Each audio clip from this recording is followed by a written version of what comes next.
Aussies got their revenge in the dwarf bowling as the fearless competitors were hurled 10 metres on wheels towards plastic skittles. Our team won by 1 skittle. Some members of the crowd weren't too happy the Brits had taken out the main event and took the chance to goad the visitors about losses in other test series in more orthodox sports. Controversy over the People magazine-sponsored series will no doubt continue, but either way, Sydney and Melbourne are set to see this latest sporting craze later this week. Weather forecast calls for cooler temperatures around the province as the weekend nears. A look at these forecasts by region, beginning with the far north. Cloudy with lows of -18, highs of -10. Intermittent snow in the interior with lows of -9, highs of 0. And the south coast, mostly cloudy, a few showers, lows of 3 and highs of 7. That's the early news. Next, Webster.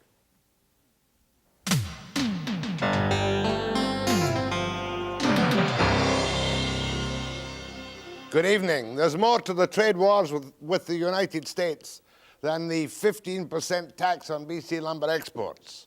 There is incredible pressure from the big Yankee multinational drug companies to invade our markets and charge us their retail prescription drug prices. We deal with that tonight, but here's Steve with a rundown. It's going to cost you more to insure the family car. I.C.B.C. is upping its premiums by an average 4.5%. Bob Power, Vice President of Finance for I.C.B.C., will tell us why. Hi. Campaigning on the fringe. Musician Kentish Steele continues his 10-year campaign to become mayor of Vancouver. Good morning, ladies and gentlemen. My name is Kentish Steele. I'm indulge a few minutes of your time, just 1 minute. I'm running for mayor of Vancouver, and I'd like to tell you that nothing's going to change in this society unless we change our political structure. Restaurateur Frank Baker wants to give up his cocktail shaker to shake up City Hall. Ever since I left the City Council some years ago after 4 successful terms, I retired gracefully. Then I want to come back as mayor and lead this city to bigger and better things as soon as possible. And Robert Burgar is the armchair candidate for Marpole. He wants all Vancouverites to start their autumn years early. Retired people in the city of Vancouver at the age of 55, legalize prostitution, legalize gambling, close down the drug trade on the streets of Vancouver as well as the schools and universities. But first, the multinational drug companies are winning the battle to control a larger share of the prescription drug market. Will the consumer pay more? The Minister of Consumer and Corporate Affairs says no, and Harvie Andre is up first with Webster. As if the free trade war with the United States wasn't bad enough, and then the CF-18 caper from Montreal, and all the other faults real or imagined of the Conservative government, suddenly we've got them going to do it to us again. And here's the man who's going to do it to us. His name is Harvie Andre. He's actually from Calgary. He's the Minister of Consumer and Corporate Affairs, and he's here, and I must be blunt to you, to con us into believing that this new patent drug law, handing our industry over to the American multinationals in toto, is going to save us money. You got to convince me, because it looks like disaster from where we sit. Well, Jack, if you're willing to look at the facts, then you can be convinced, because the facts are there, and it's a good bill, good for Canada, good for the health of Canadians, and it's going to generate a lot of jobs in the kind of area we want to see jobs. Research and development, high-tech. Research and development, high-tech in Ontario and Quebec. We can take that for granted, but let's get down. I just came from UBC, where there is a brand-new biological tech research institute under construction, where the professors in the Department of Medicine, Department of Pharmacology are very excited about the $60 million in new research funds that are going to go into the university directly. From some drug company? In part. In part. Yep. You know, but let's start at the beginning. Is it not a fact that the genetic copying of drugs after a reasonable period of 4 years, up to now, has saved Canadians hundreds of millions of dollars? It's a moot point that can be argued. No, Yes. you mean mute or do you mean moot? I mean moot. A moot point. Because I think you should be I'm mute. sorry, you couldn't understand my accent there, could you? No, you think it's a moot point? It's a moot point. Let me give you this point. The cost of Valium in the United States, where they've got patent protection, $350 a thousand pills. The cost of diazepam, the generic equivalent in British Columbia and Canada, about $3 a thousand pills. That's right. Are we going to come, when you give the Americans all this patent protection, are we going to come straight up to the American prescription price retail level? No, we're not, because, Jack, in 93% of the drugs, which there is no generic competition, the price in Canada is 80% of the price in the United States. The reason is we've got a different market. Here, provincial governments buy the drugs. They buy 60% of the drugs produced in this country. They negotiate volume discounts, they set prices and so on. So where there is no generic competition, the prices in Canada are 80% of what they are in the United States. Of the American prices. That's right. But mind you, they do have some hysterically high ones, like Valium. The big markup, $350 for 1,000 pills. Yes, they do, and you can find examples in the other way around if you look at specific drugs, but we're talking about averages. Secondly, you know, it's interesting to note, a survey done by a consumer organization found out that if you want to shop, you can save 300% on the price of your drugs just by shopping at the right drugstore. So that there is an opportunity for consumers who, if they are paying for it themselves, to save. But you also have to remember that 85% of Canadians are covered by drug plans. 100% or of by Canadians... pharmacare in British Columbia. Sure. But let's get down to what you're doing. Right at this moment, the generic copycats are able to take these popular drugs after a 4-year period and sell them and keep the price down low for commonly used drugs. It's not 4 years. In fact, on average, because they have to run through a bunch of hoops. To begin with, they have to find some pirate manufacturer overseas. Oh, what do you mean pirate manufacturer? Well, their pirate manufacturers are just as reputable as the pirate manufacturers of the big boys who make them in Italy. No, but you have to find somebody who's going to manufacture this in a country that doesn't recognize patent rights. And then you have to pass certain tests, health department, and so on. So it's taken, on average, 11 and a half years to bring in a generic copy of a brand name drug. Now, we're only proposing... That's the first time I've ever heard that. It's in the Eastman report. 11 and a half years. 11 and a half years, Jack. But at the moment, after 4 years, I can copycat a drug. Well, you've got to get approvals of the Department of Health and Welfare. You've got to find somebody who can bring it in from, because we're talking about imports, you've got to find somebody who's manufacturing. From now on, you're going to stop copycatting altogether, in effect. Oh, no. We are saying that that the innovator, the inventor, will have 10 years of exclusivity. After 10 years, it'll be easier for generics to bring in a copycat than it is now. So in fact, given that 11 and a half years is the average under the old law, our providing 10 years exclusivity probably won't make much change at all. Anyway, all new drugs from now on, if this bill goes through, will have a copyright protection for 10 years. 10 years. Now, it's the big U.S. multinationals that want in to cream the Canadian market. Is that not a fact, Mr. Minister? Boy, you ought to see the letter I got from the British Pharmaceutical Association. They were very upset about what we're proposing. They say we haven't gone near far enough, that in fact they want to see full 17 years protection, same as we protect widgets and everything else. But why do the American multinationals want into this country with the protection you're going to give them formally, officially, of a 10-year patent protection? It's not them we're looking after. What I'm worried about is that drugs industry in this country only spends less than 5% of their sales on research. Worldwide, the average is around 10%. Now, what that has cost us thousands and thousands of jobs, of the high-tech jobs, the kinds of jobs that we are trying to promote in this country. Every level of government is trying to promote. But what subsidiary of a multinational is going to spend a comparable amount in Canada that they would spend in the United States? All of them. Well, I've just been made $450 million of announcements in the last few months. What kind of announcements? Announcements of commitments to expenditures on research and development. Right here in British Columbia, as I say, the Wellcome Foundation and the Terry Fox Foundation have set up a new research facility. So what you're telling me is that you have agreed with the multinationals, if this goes through, that you'll give them protection and they will perhaps spend $1.4 billion in research in this country. Not perhaps, they will. I am reliably told there are no guarantees. Oh, there are. They've been making the announcements. They have the guarantees. If, in fact, they don't deliver, there's a 4-year review by government. If people don't trust government to review it, there's a 10-year review by Parliament to make sure they've delivered. They'll deliver, Jack. Yeah, but the $1.4 billion that you keep talking about of American investment is really within their hands. They're not, the moment you pass this bill, they're not going to spend $1.4 billion here in researching drugs and supplying jobs and high-tech research. $1.4 billion is over the next 5 years. We've already got $500 million, well, say $450 million of that already committed. The rest is going to be coming along. Guaranteed to be there, Jack. In 1983, the Eastman report said that Canadians had saved already in that 1 year $211 million because of the generic drugs available. And what did that cost us in terms of the 3,000 research scientists who weren't working in Canada, but who would have been working in Canada? Our graduates, young graduates or university, who have to go overseas now to Britain, France, Switzerland, or the United States if they want to do research in this important high-tech area. And you're telling me that Merck or Dome or any of the big boys are quite prepared now, once you give them this patent law, to come in here and spend large sums of money on research? Absolutely. It makes sense for them. We've got an excellent university system. We've got a lot of good, bright people coming out of our system. And you also lost me a little bit on the question of price protection.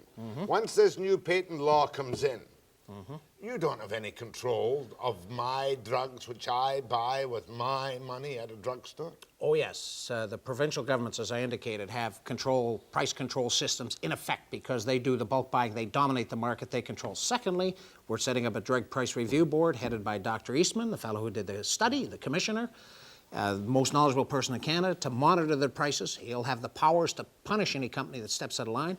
Then, and if Dr. Eastman isn't smart enough, we got a policy review government in 4 years, and if we're not smart enough, there's a policy review by Parliament in 10 years. Did we ask the multinationals to come in and do this, or did they do it through our trading talks with the United States? Did they come to us and say, we want the multinationals back in to get better prices and do some research in Canada? Oh, we've been under tremendous pressure since 1969, Jack. From the Americans? And the British, and the Swiss, and the French, and the Germans, and the Japanese, from the whole of the OECD nations.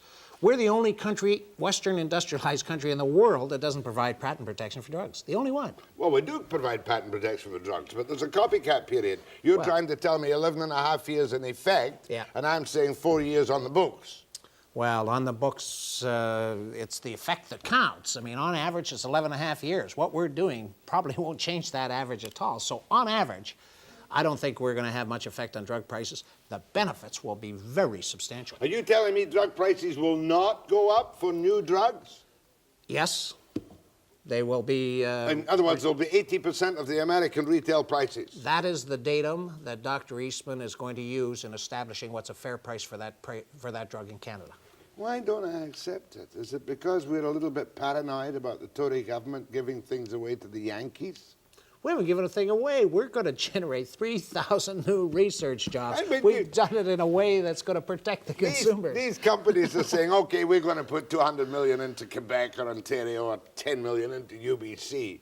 But there are no whatever it is. It's $110 million. That's a little more. But whatever it is, it's only on a goodwill basis. If they don't want to, they don't have to, do they? No, but you believe in economics. You believe if it makes sense for the company to do it, if it's beneficial to the company, they'll do it. It's going to be beneficial to the company. We've got a lot of very good people at UBC. I mean, you ought to be proud of the capabilities there, and the companies would be willing to fund that research if there was protection for the rights of the fruits of their research. Well, you haven't quite sold me yet. I'm still convinced that the Americans said to Canada, we want the multinational drug companies in there, and we want this genetic copying stopped for a good long time. And if you'll stop that genetic production, maybe then we'll go in and spend some money on research in Canada.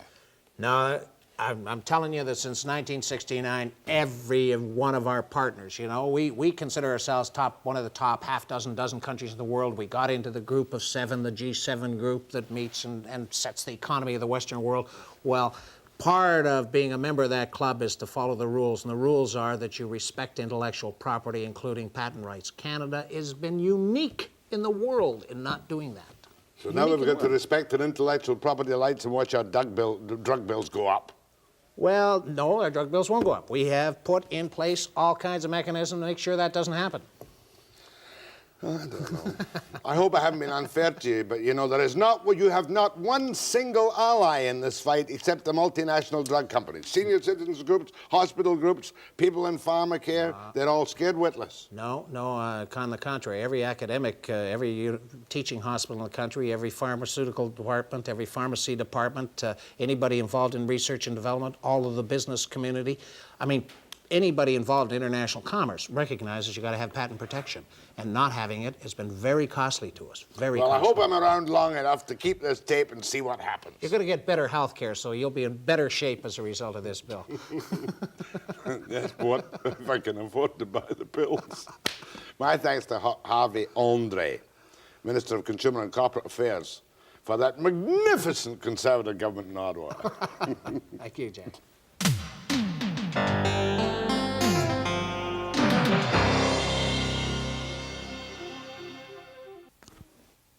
How are we doing on our reserves these days? We think they're adequate. I know they are. They're incredible. They mentioned it last night. I like that guy. When I first met him, Addington, he's a nice man. I thought I wouldn't like him We enjoy him. because of his accent. He's from Some of the broad country, a little south of where you're from. Yeah. That was an adequate interview just now. That was good. All I did. There was a time when I.C.B.C, I.C.B.C, was the principal topic of conversation in British Columbia, even more than sex or food or housing. But things have gone very quiet on us with I.C.B.C by and large. And here with me tonight is Bob Perry, who is the Vice President in charge of Finance. Bob Powers. Forgive me, Bob. Vice President Finance of I.C.B.C. And you've brought us bad news this year. Last year you told us that you were cutting and did cut our premiums, and this year you have the gall to put them up. How much and why? Well, it's on average 4.5%, Jack, and I'd like to take the blame for it, but I'm only one driver. There are about 1,800,000 drivers here who've had just a whole lot more accidents in '86 than they had in '85. Simple as that. We got a cut in '86 of 6.5%, right? Yes, yes, And now you've put it up 4.5%. right. And that's because I thought your accident ratios had been way down because of the fewer number of cars on the road and a bit of a downturn in the economy. Well, I think that was true in '85, but '86 is just kind of like a skyrocket. Injury-related claims are 20% higher than they were a year ago. Physical damage claims where cars are being fixed, up about 10%. Those are things that we can't ignore. Candidly, 85 was a downturn from '84 in the number of accidents. Now, your charter is to break even on Yes. I.C.B.C. Is that correct? Yes. There was a time when you made big losses or big profits. That 4.5% will, you hope, bring you back to a straight, even balance on your operation. Well, we haven't finished the '87 No, budget yet, no. Jack, but we aim for break even. Mind you, a corporation our size, kind of plus or minus $10 million on the bottom is break even. But you've got to keep incredible reserves, surely, to meet your anticipated claims at any time. Well, incredible isn't the word I would use, Jack. We need the average bodily injury claim. We still have some from 1974, for example, 12 years later. That's because you won't settle them. No, that's because they're infants and we can't settle them. The public trustee won't let us. But we have claims that last a long time. And in that circumstance, we try and guess the year we have the claim what it's going to cost so that you end up with reserves that you might have for a while. I don't think I'd call them incredible. They tend to be substantial. They tend to, well, I mean, like in total dollars, it's, oh gosh, I don't know, $1.3 billion or something like that. $1 billion, something like that. Now, as far as the operation of I.C.B.C. is concerned, is there now no discrimination in the application of policies for private ownership? Remember, we used to have all the discrimination, men, women, Indians, this, that, and the next thing. It's all discrimination been wiped out. In terms of human factors, that's true, Jack. There's no age, there's no sex, there's no marital discrimination. There are still some differences in the territory in which you drive. And are you planning to wipe out that difference in the territory, or will that stay as a form of differential premiums throughout the province? Well, I think it's probably going to stay because it makes some sense. Obviously, the risk for someone driving at 5 p.m. down the streets of Vancouver is a little different than the same fella driving down the streets of Prince George.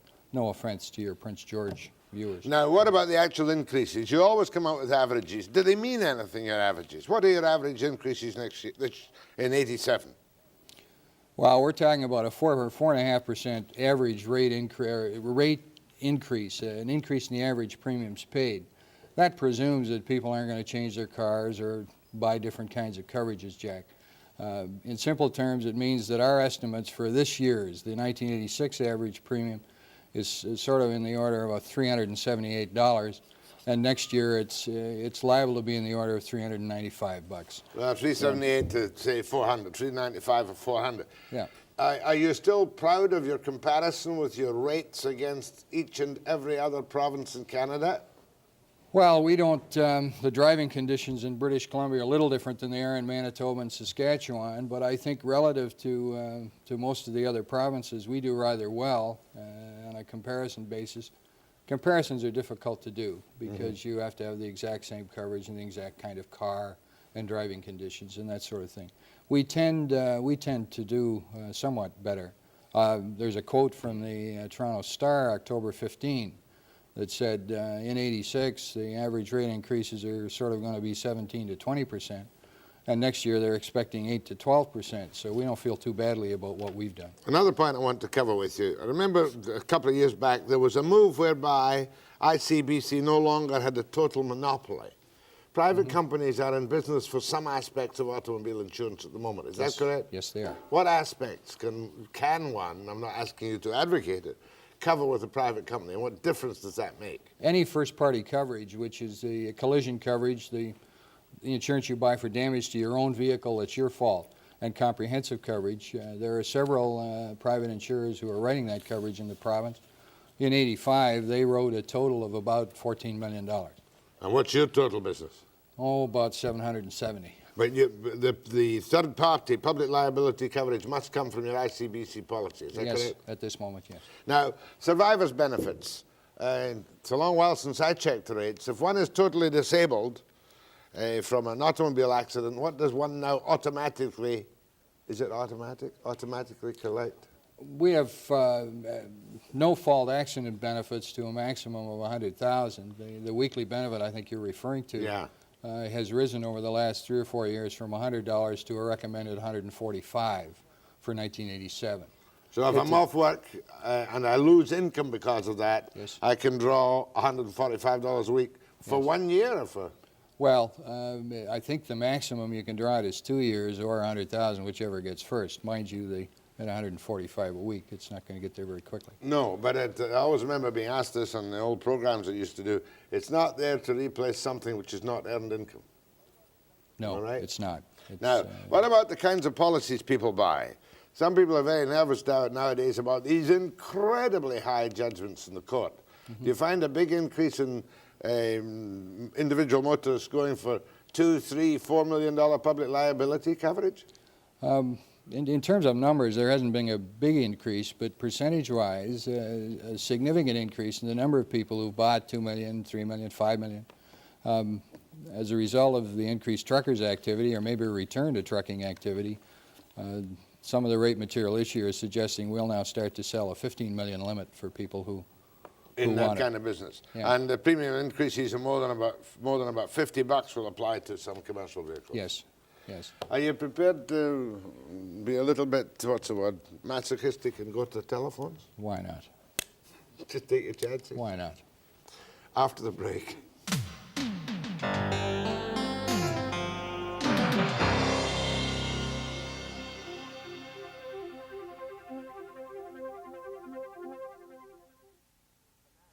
Bob Powers is Vice President of Finance in the Insurance Corporation of British Columbia.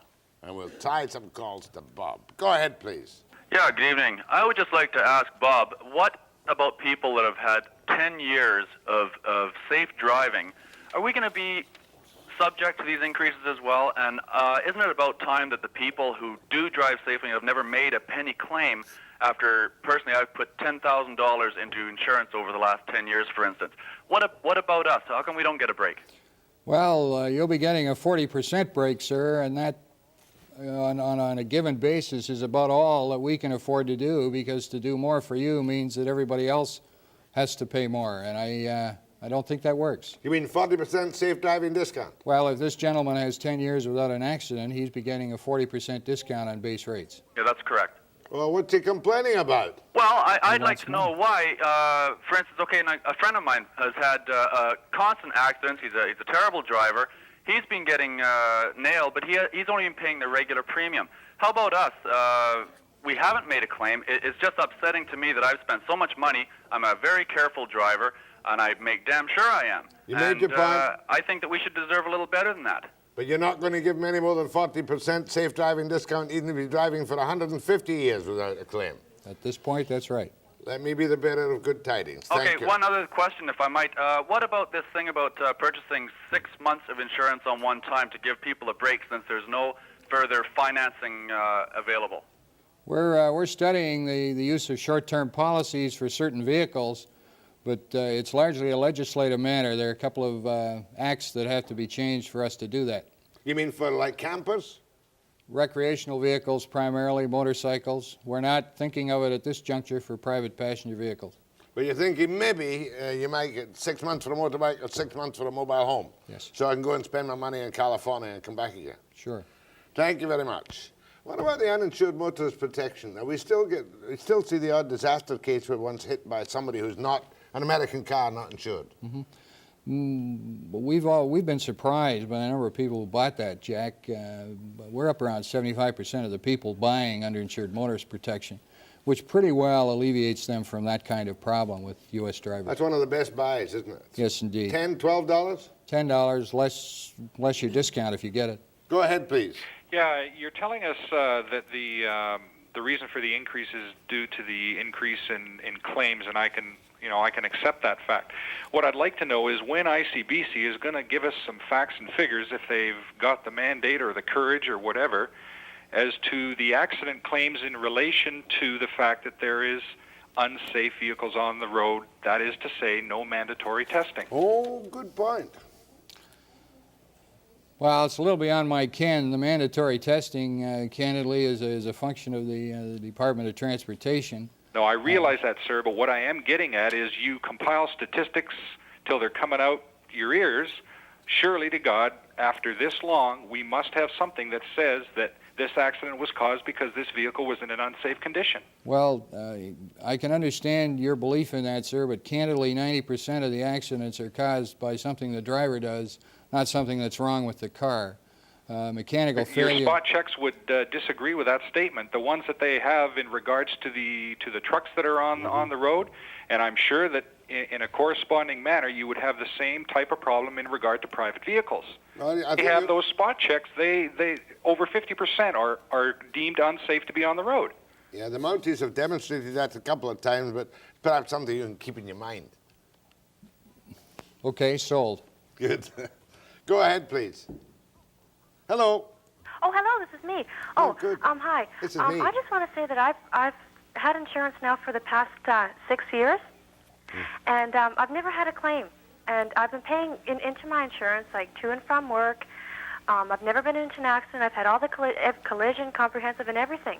And when it went up, right, I have 40% discount. When it went up, I had to cut everything down because I'm working so hard for my money that it's so hard for me to get insurance each year because it's up to $600 even with my discount, right? And I think maybe that it should lower for the people who have never been into an accident, who have driven for so long and never been. Just covered that. At $600 for the discount, she's got a fairly fancy car, hasn't she? You've got a very fancy car. Well, yeah, it is pretty nice. Well, you're going to have to suffer to pay for all your little insurance extras.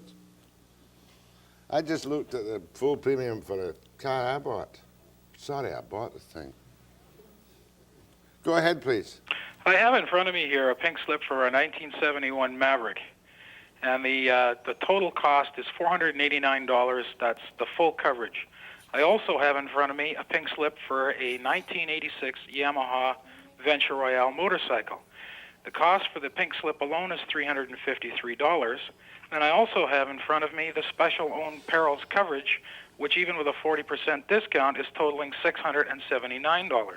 Motorcyclists represent less than 2% of the motoring public, and they're the only motoring public that have to take a safety-oriented course before they get a license to operate the vehicle.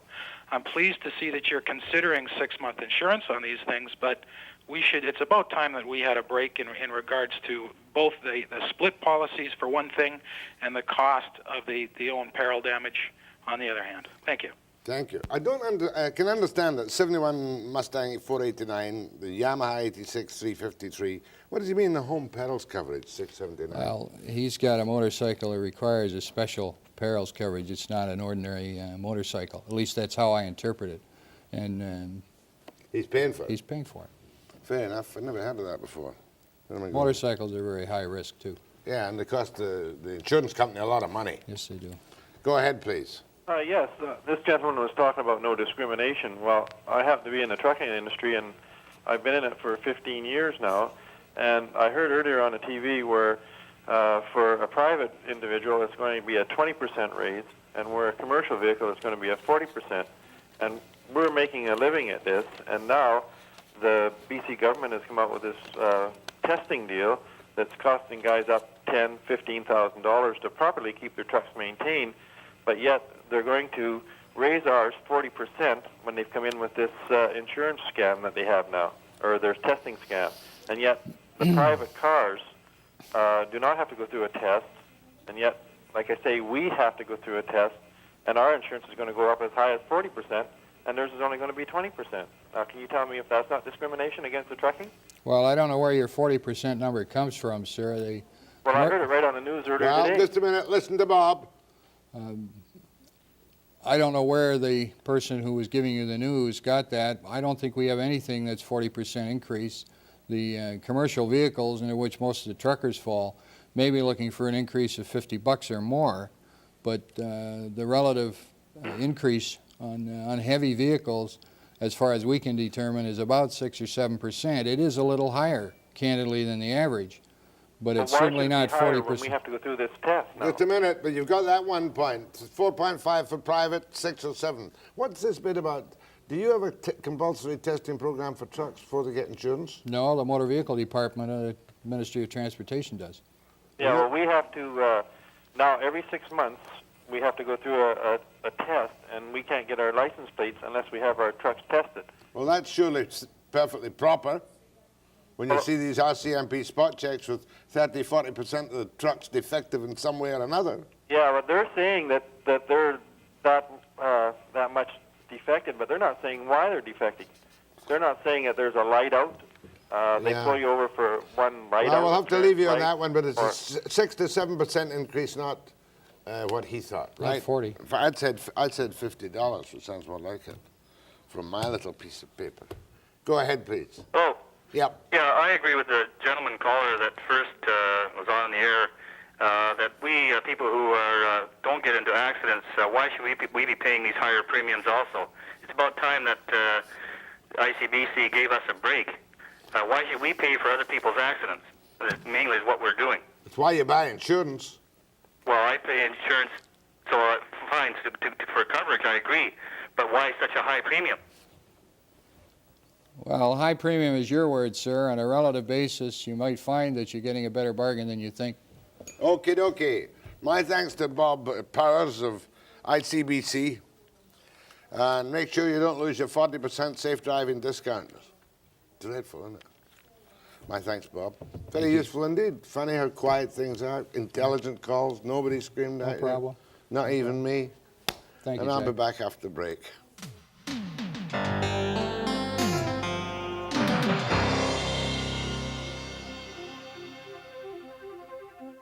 It's a malapropism. This is not Dallas. I know. Who put that in? Frank, sit you down. Thank you. They wanted the dynasty. Now, I'm going to give you each an opportunity to say your little piece without much of any interruption from me. Do you want to be first or last? Okay. Which you prefer? Could you tuck right up to the counter? Then we'll go to the phones after that. Just straighten out a bit, and then you're right up against the counter. Yeah, up right up against the desk. That's good. It's upside down now, too. You know, that's better. Now it'll work.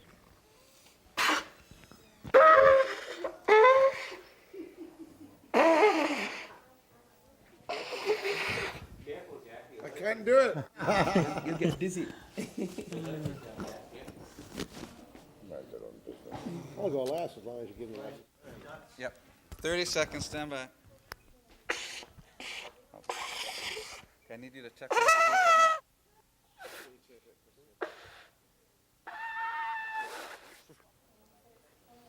I was going to blow my own trumpet tonight, but I just changed my mind. I'm exhausted and can't even talk. Can I try it, Frank? Sure you can sure? try it, Jack.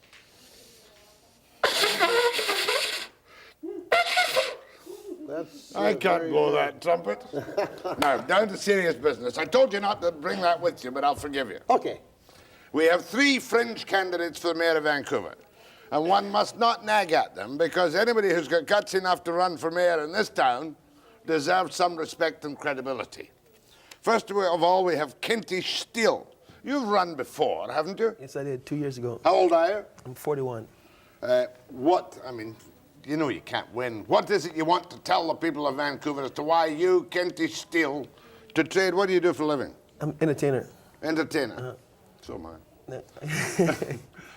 What do you want to do in the unlikely event you become the mayor of the city of Vancouver? I want to make them aware of one fact, Every meeting I've been to, a community meeting, everyone wants something, And thinking about COPE. COPE has been a majority for 6 years in City Council, and they claim to be for the people. And then I hear all these people saying, how come you haven't done this? I wonder, in the 6 years they've been majority, what have they done? And my point is, nothing's ever going to change in this society unless we change our political structure. What do you want to change it into? I want to change it into a participative democracy where people have ownership in decisions, where every major issue is a referendum, and take the burden of politicians' shoulders, let them be the machinery that implements the policies, and let the people make the decisions. Okay, what do you want to do? If you get this participatory democracy where everybody is consulted on whether or not there's anything done at any time in the future. I'll give them an option, especially the prostitution option. Now, there are three options for prostitution. One's Bill C-49, one's legalizing it. Those 2 things I say no to. I give them the third option. The third option is decriminalizing prostitution, getting them off the streets, having a moratorium on bawdy houses. Because right now, something I discovered, you can get 6 months for being a prostitute in the parking lot and 3 years as a bawdy house at home. Now, that's the part of the law that's not good. And this is your campaigning for this? Is this your... One of many. There are many more pick issues. another one. Job sharing as a viable means of ending unemployment. You mean we have the same job and I do half of it and you do the other half? No, it's much more complicated. I've got a 5-page piece on that. It's much more complicated. But what happens, it comes on a 32-hour week, and it adds 20% to the employment line, 20%. Robert Burgar, right? Mm-hmm. How old are you, Robert? I'm 44, going on 45. You're unemployed? Yes. First time you've run? Yes. How much money did you have to put up to run? $300. And you'll lose your deposit? I'm not worried about that. You're not, eh? I served 10 years in the United States military. 10 years? Mm-hmm. And what do you want to do up here? I figured if I run for mayor, at least I'd put my 2% in for Canada. You're a Canadian landed immigrant? No, I'm born in Canada. Oh, you're born in Canada? My father was American.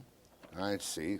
Well, tell me something else you would do. Okay, I want to do is ban Bill C-49, legalize prostitution, legalize gambling, bring the age of 55 in for retirement. People work to 55 and then they retire. Throw me in the scrap heap. And close down the drug trade on the streets and the schools and the universities. Give jobs to people that are on welfare. Change the church tax law. Have the donations go to the church, but to the welfare to help the people to get back in the marketplace. And have what they call a retraining program set up through the welfare branch as well as through the 3-party government system. Fair enough. How long have you been in this country? Oh, you were born in Canada, forgive me. Now we come to Frank Baker. And he's going to get mad at me when I say, Frank, you're of my era. You're a relic from the past in civic government. Are you a senior citizen? Yes. I'm a junior citizen. You'll be 65 tomorrow? No, I'm 64 now. Frank, how many years were you in city council? I was on the council for 8 years, 2 of which you remember talking me into staying through Mr. Alsbury's era. I was looking for allies in the council to fight Alsbury. That's why I talked you into staying. You sure were. And you were not a bad alderman, Frank, you know. And I retired undefeated. And at that time, I knew that I would be back one day as mayor of Vancouver. Back running to be mayor of Vancouver. No, I think I told you at that time, one day, Jack, I will be mayor of Vancouver. Frank, Don't forget, Harry ran 13 times before he was elected as an alderman. And this is the first time I've run as mayor, and I'm looking for a miracle. I think a miracle can take place. Do you know how many viewers you've got today? 150,000 viewers watching this program They're today. not all Vancouver voters, though. More than a third of them are. And they're going to vote for you, Frank. If I can get those folks, when they go into that polling booth, to vote for Frank Baker, just remember that you're the only one in that booth with your conscience, and support your COPE candidates if that's what you're doing. Support your NPA candidates if that's what you wish. But save one vote for the best mayor that Vancouver will have for the past many years. That could be Kentish Steele, or it could be Robert Burgar, or it could be Frank Baker. That's entirely up to or the it voters. Could be Harry Rankin. Well, Harry needs a rest. He's worked hard for 20 years. He needs a rest. It could be the kid. Well, the kid, listen, we've got a position for him all lined up. What's his position? Well, I'm going to offer him that of the executive assistant to the mayor because the boy does know his program. He does know his platform. He just lacks the leadership and ability and experience to carry it forward. One last question, and I got to bring our friends back in again. Sure.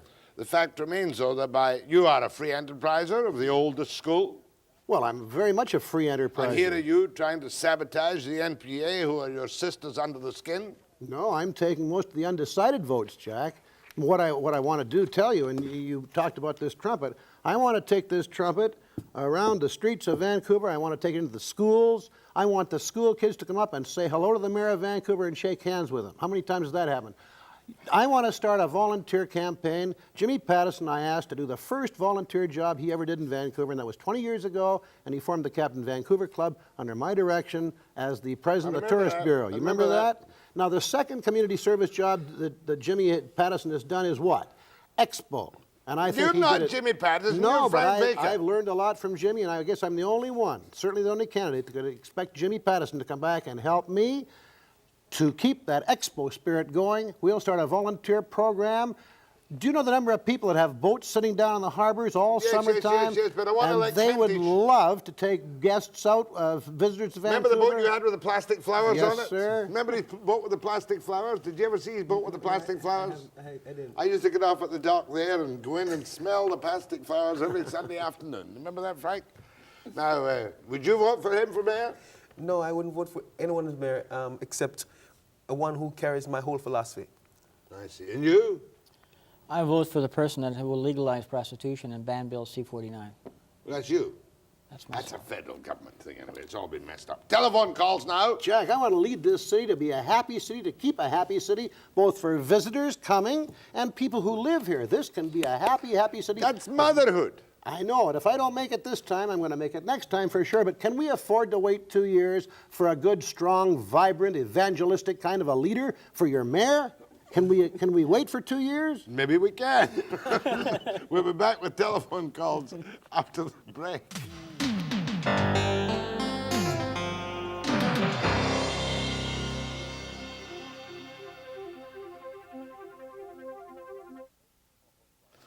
Well, gentlemen, telephone calls. I shall try and be fair, as ever. Do go ahead, please. Where are you? Hi, Jack. How are you? Speak up, please. Hi, Jack. How are you? Hi, Jack. How are you? Go ahead, please. I have a comment for all three of your guests. Good. I don't think that they should run for mayor. I think they should run for head clown in a three-ring circus, all three of them. Thank you. Thank you. Can I talk to that? You know, it's a funny thing in our society. We criticize the Russians for their lack of democracy and the lack of having any hope to take control of their own destinies. But when a person who's a common man here runs for government, there's some clown out there like that who thinks we shouldn't be here. I mean, I have a right to be here, and I want to be here. Well said. Yeah. Moved, seconded, and carried that he was a clown who called in. Right? I agree with that. So go hide your head in shame. Go ahead, please. Hello. Yep. Yes, good evening, Jack. I've really enjoyed your show tonight. My question is, these three gentlemen here definitely have the right to run for mayor, and I agree with the democratic system. Although I'm not too certain about what exactly they're looking for. Two of them seem to be more interested in C-49, and I'm saying, is that a major problem that we're having here in Vancouver? Is that a leadership that we're looking for? I mean, isn't this not a federal? Is this not something that the feds have been working on together with Vancouver and other major cities in Canada? Fair enough. I'll give you the facts about it, but let's hear from Frank in the meantime. Thank you. I think your caller is quite right, and there are a lot of serious things that have to be considered. But they don't have to be considered in a confrontational, conflagrational way, arguing, negative, and so on. Fact remains is that Bill C-49 I thought was a good idea, but has run into a number of handicaps from judges who make the strangest decisions on the thing. The bottom line here, Jack, is a person has got the right to control their own lives. And in the end, the hookers could be walking the streets free. We've got to just get them off the streets. Well, let's get into that subject tonight. Sick and tired of it. I mean, ever since they closed the penthouse, that's what happened. Exactly. Go ahead, please. Hello. Yes, is that me? That's you, sir. Yes, I want to tell you, Jack, that I think you should have that man, Frank Baker, with the other two major candidates. I don't think he should be put in the class below, because I'm sick and tired of seeing the polarity of that commie rank and that puppet for big business, Campbell, and I would vote for Mayor Baker. Thank you very much. Jack, may I just add to that? Yes, I've only been in this campaign for 2.5 weeks. I came in very late because I didn't expect to come in this year. And it took me the first week to convince people I was serious about running for mayor. It took me the second week to figure out what Campbell and Rankin were getting at in their campaign. And it's taken me now the third week, thanks to the support of the media and not spending a 5-cent piece on this campaign, to let people know that I am serious and I want the job and I owe this job. I owe myself to Vancouver. Fair enough, but you've been out of touch for how many years since you quit the City Hall? Since I've been out of touch, I've built my business into a position where I can take over. My dear wife, Dorothy, can take over and run the business like Mr. Van der Zem's wife can. You're a serious candidate. And I am a very serious candidate. And during that time, Jack, may I say that I have been traveling around this world, and every city I've been to, I have met the mayor, found out how he has been running his city and how he makes his city vibrant. And I want to do the same thing to make Vancouver a happy place to visit and live. Take a breath. Don't hog the whole program. I put the three up. Just a minute. Save that for later. You said take a breath. No. Go ahead, please. Hello, Jack. Yes. Is that me, sir? That's you, sir. Okay, thank you. Put your horn down. Sure. The horn's down. Carry on. What was it? What did he do? That's 41 now. Oh, did I lose you? No, not yet. Carry on, please. Okay. Two questions, and then I'll hang up. The first one is, gentlemen, you have no realistic chance of becoming the mayor, whereas you might have had a realistic chance of becoming an alderman. Why did you start off at the top spot instead of going for a beginner spot, which is where you should be realistic? That's a very good question. Second of all, Mr. Baker, what kept you so long in declaring your candidacy? Well, and Jack, one more thing. Love your show. Keep up the good work. Thank you very much indeed. What was the first question? I lost. Why didn't you run for alderman? That's where you belong. If you're going to become a public official, you've got to start at the bottom in the Parks Board. Okay, the reason I ran for the mayor is because of Bill C-49. You wanted publicity? No, I didn't want publicity because Bill C-49 is a very bad bill. Yes. Why did you not start at the beginning in a properly disciplined manner? Park Board and School Board. Now, we in this society are slaves to tradition. But tradition only breeds mediocrity. Everything has to be the way we've done it before, political expedient. Now, I am offering a message, and whether I win or not, the message must come across, and you must understand that participative democracy, you taking ownership of decisions, you taking some real, tangible way in controlling your own lives is the only way to do it. Here. Every man is responsible for his own actions. Participative democracy. You've already been an alderman for 8 years. The question was, why didn't I run for alderman this time instead of mayor? I've had 8 years as alderman. From then I went on to being the leader in the Board of Trade and the Advertising and Sales Bureau, the Kinsman Clubs organizations, service organizations, Chamber of Commerce, studying civic government throughout the world. Take another breath. That's why I didn't. Now I have to answer the second question of the gentleman. Why did I come in so late? I didn't plan on running seriously for mayor this year when I first came in. I was going to get my feet wet, getting ready for the next 2-year campaign. Once I found I was in the water, and I was getting into deep water, and I realized Vancouver needs me for mayor. Go ahead, please. That's you. Hello. Are you there? Hi. Hi. I don't know of anyone who has participated more in the city of Vancouver than Mr. Frank Baker. His wife Dorothy and he have a beautiful restaurant where we were married at, Jack, at 14th and Canby, and I wholeheartedly support him, and I believe that because of his past, he can resurrect this city and make it a viable, vibrant place to live, like he has said. Keep it and vibrant. I don't know what he's doing there with those other two wimps. He should not be there, Do Jack. not call he shouldn't any have of had them- those other guys No, on. no, I'm cutting him off. He can't call you wimps. He came on because I regarded you as a fringe candidate, and I gave you what I thought was justified. He can call me anything he wants. This is a free country. But the truth is, my message is a real message. It's happening all over the world. In Europe, in the United States, referendums. Unless you folks smarten up, I mean, we're getting nowhere at all. Go ahead, please. Yes, Jack. I'd like to congratulate the other two fellows for running for mayor. My question to Mr. Baker is running for mayor not merely a method of advertising his restaurant and himself for the fee of $300? A new Certainly not restaurant. many people in the city of Vancouver take him seriously at the present time. 14th and Canby. That's correct. It's a cheap way of publicizing a somewhat inept Answer him restaurant. anyway. Well, I can't say that the publicity has done the restaurant any harm. Our restaurant has done very well right through Expo and after Expo, so we don't really need it. Dorothy's ready to take over and do a super job. I am serious about being the mayor, and Okay, I would appeal to your viewers today, all 150,000 of them that can vote. Help me create a miracle for Vancouver. Elect me to lead and do the job, and I will give you my full, concentrated attention and all my ability. I'd forgotten what a like a lot glib of speaker he bullshit. was. I'm selling Kentish, this. you got some of your message across. I thank you for coming. Thank you. Robert Burgar, I thank you too for coming. Okay. And I have to thank the West Ender and the East Ender for having And given you've me a got to chance thank to me speak. for having you on the air. Thank you, Jack. And I shall be back après le break.